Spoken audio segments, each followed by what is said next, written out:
Nearly 4 years after the largest and most destructive wildfire in state history, many are still waiting for money to rebuild. The prescribed burns scorching more than 500 square miles, destroying more than 900 structures, costing billions. And the federal government promising to pay for all of it. But so far, that hasn't happened. New Mexico Highlands University in Las Vegas is one of many waiting on compensation. Tonight, officials tell our Leah Chavez they haven't received a single dollar from FEMA. That school also hiring an independent agency to figure out just how much money it lost. Yeah, that's exactly right. Tonight, Highlands remains steadfast in its message, which is that this was a fire caused by the federal government, and because of that, it deserves to be made whole again.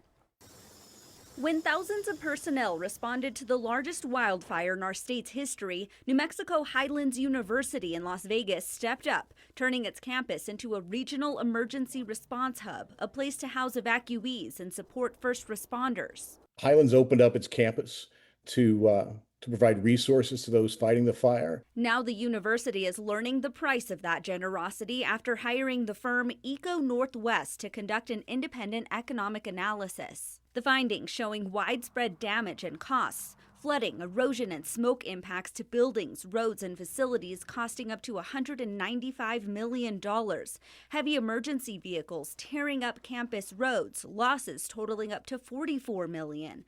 Staff overtime, emergency supplies, and higher insurance premiums, $38 million. All leading to a grand total of $277 million in losses for Highlands. If you have a car accident, your car is damaged, and you're driving around town with a barely drivable car, you want the insurance company to make you whole. Or in this case, the insurance company is FEMA. Officials say they filed claims through multiple federal recovery and reimbursement programs, but haven't received a single dollar. Unfortunately, FEMA has said, well, here's some other hoops you got to jump through, and here's another thing that you have to do. The delays have hit students too. The university serves many first-generation students, some who spent their entire college experience on a campus operating under recovery conditions. Imagine a student who was a first year at Highlands the fall of the year of that fire.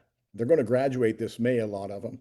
KUAT, along with New Mexico lawmakers, have been pressing FEMA for years about what's taking so long, especially after former President Joe Biden signed legislation that sets aside billions for recovery efforts. In August of last year, learning. And that's where FEMA messed up, is they didn't hire the people so that they could process those claims on time.